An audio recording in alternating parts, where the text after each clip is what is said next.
What's up guys, and welcome to another episode of Comic History, the weekly series where we go over the iconic origins and storylines in the world of comics. In today's episode, we're doing the complete original origin of Static Shock, a character you probably only know from the Static Shock animated series, because while technically owned by DC, Static has had a complicated publication history. Virgil Hawkins, aka Static, was originally created in 1993 as one of the first 5 characters in Milestone Comics, an independently owned imprint of DC Comics. He was originally designed as a modern teenage superhero in the vein of Spider-Man, quippy and full of banter, and juggling his normal life with superhero responsibilities and problems. Milestone Comics was originally set in its own universe known as the Dakotaverse, and Static was definitely the main breakout character, having his own solo series until Milestone shut down in 1997. Leaving Static forgotten and left as an obscurely successful character. After the massive success of the WB Static Shock animated series, which introduced a new generation of fans to Static and stayed relatively faithful to the original comics during its 4-season run, Static and the Dakotaverse were brought back in the 2001 miniseries Rebirth of the Cool, and then years later was eventually brought into the mainstream DC universe during the 2008 DC event Final Crisis, which merged the Dakotaverse with the mainstream DC continuity.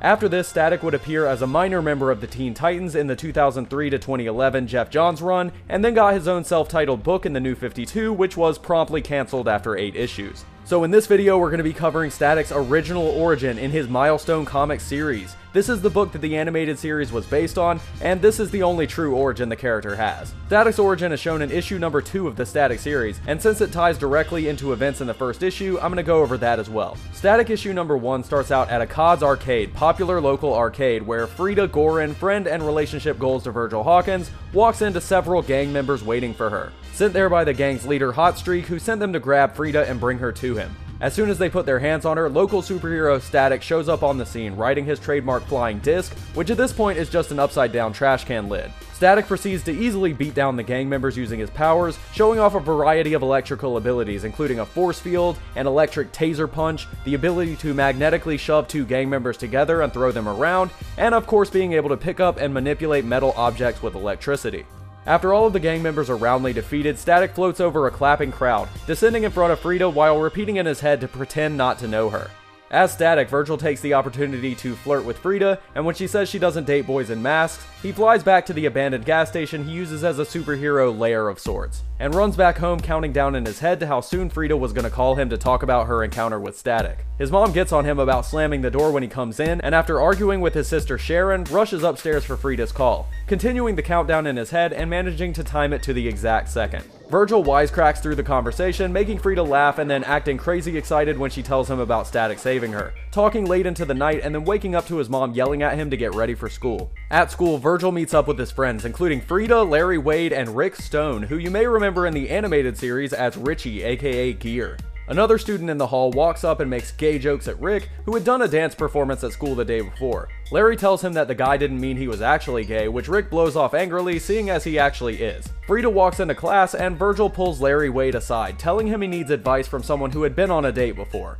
and that he thought his friendship with Frida was ready for the next level. Larry tells him that he shouldn't make a move on Frida, that she probably just looked at him as just a friend, but Virgil blows it off and says he thinks otherwise. Halfway through their homeroom, several more of Hotstreak's gang kick in the door and say that Frida has an appointment with Hotstreak. The teacher tells the one member who is actually in the class to sit down and for the others to leave, and after she embarrasses him in front of the class, he pulls out a gun and smacks her across the face, with the others drawing weapons as well and grabbing Frida. Larry leans over to Virgil's seat and tells him to distract them while he gets out his gun to save Frida, but Virgil has disappeared, having jumped out the window and suited up as Static, grabbing a trash can to use as an impromptu flying disc. He heads to the Winship Elementary School playground, which Hotstreak and his gang had turned into a hangout spot where they got drunk and did whatever gang shit they were doing at the time. Frida is brought before Hotstreak, and after insulting him to his face, he launches out of his seat, blasting towards her in a fiery blaze, and then drops fire from his hands onto the ground and returns to his seat, saying that he initially had wanted to fuck her, but now he just wants to use her to draw Static out.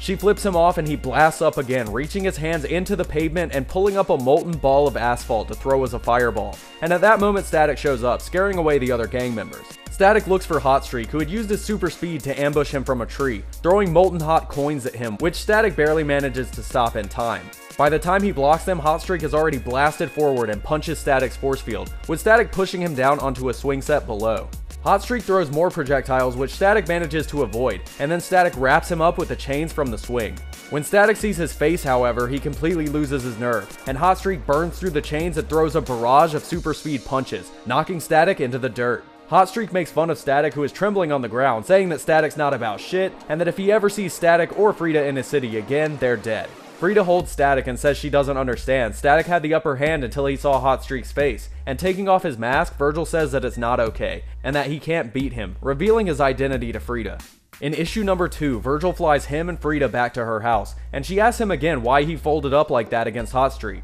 Virgil avoids the question with a self-deprecating joke, and when he calls himself a loser, Frida tells him to stop taking shots at himself, and asks him how he became a superhero in the first place, and Virgil tells her his origin. On the first day they met, Frida had switched into Virgil's homeroom period and met him, Larry, Wade, and Rick, and in their first conversation, Virgil tells a joke that no one gets, and after Larry and Rick walk off, Virgil tries to talk to Frida before getting pushed aside by a massive douchebag named Biz Money B, who would later go on to become Hotstreak. He tells Frida to give him her number, and when she makes fun of him, Virgil joins in and cracks a joke about his name, with Frida walking off telling Virgil she'll call him later, which he barely registers before Biz Money grabs him and punches him in the face, doing some lame rap while beating him up, smashing his face against the lockers and smacking him on the back of the head, making Virgil feel pathetic and helpless as other kids looked on and laughed. Larry Wade shows up and tells Biz Money to back off, and after trying to argue for a minute, he does. Wade walks Virgil out to the bus, telling Virgil that he likes him, but that if Virgil lets Biz Money do him like that once, he's not going to be shit for the next 4 years, and that he needs to smoke him right away, saying that he can get Virgil a gun if he needs one.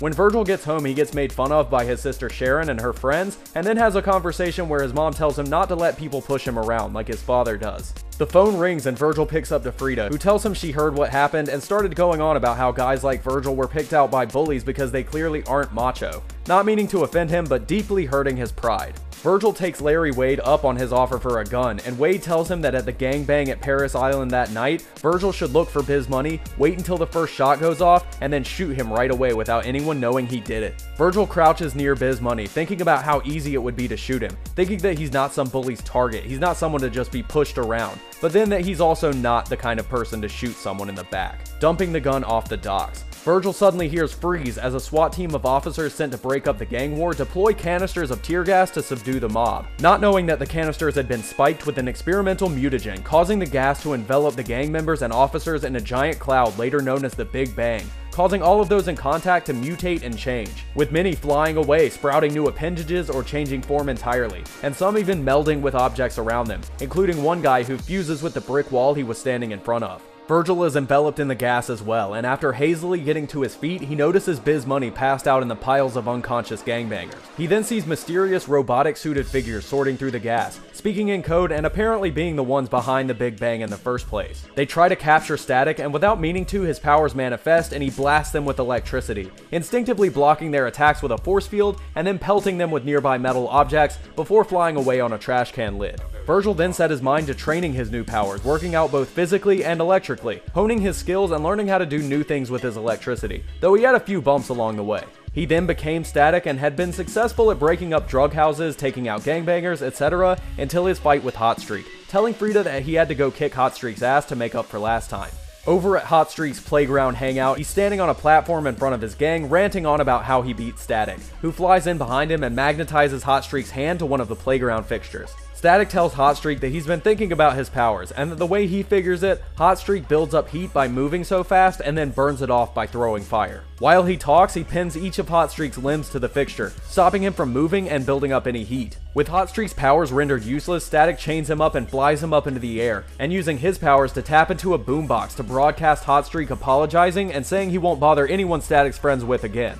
Static flies up to Frida's window and tells her about it, and when he asks for a hero's reward, she tells him that she doesn't think about them like that, and that she just wanted to be friends. Virgil remains optimistic and says that he reserves the option to bring up the subject again at a later date, which Frida sighs and acknowledges. We then see other meta-humans Holocaust and Tarmac talking about Hotstreak getting fucked up in front of his whole gang, and that Holocaust had an eye on Hotstreak intending to hire him. Holocaust tells Tarmac to go find this Static, test him, and if he can, hire him, but if not, to kill him. And that wraps up the origin of Static Shock, a great character that after a brief surge of popularity dropped into obscurity, being completely revived and brought back into relevance by a great animated adaptation. I personally loved the Static Shock animated series when it was on. I remember rushing home from school every day to watch the Kids WB block on TV, and Static Shock was one of my favorites. I always wondered why I never saw more of him in comics, but looking into his background and finding out how complicated the character's publication history is, it's understandable. Static is chronically underutilized in the DC universe in my opinion, and often just not used at all. And I would love to see a good, true-to-form Static series that took him back to Dakota and emulated this first series. As far as future Static Shock videos go, I will be covering more Static stories in the future, both from the original and his other series. So if you enjoyed this video, make sure to give it a like, subscribe to my channel, and let me know if you want to see more of these in the comment section below. If there's a storyline, character, or origin you'd really like to see an episode of Comic History on, go check out our Patreon and donate at patreon.com/RNS Entertainment. One of the donation rewards is to commission any story you want, both helping the channel grow and getting content specifically for you. Make sure to follow me on Twitter at Roman_RNS, like and follow us on Facebook, subscribe to our gaming channel RNS Gaming, and I'll see you guys next time.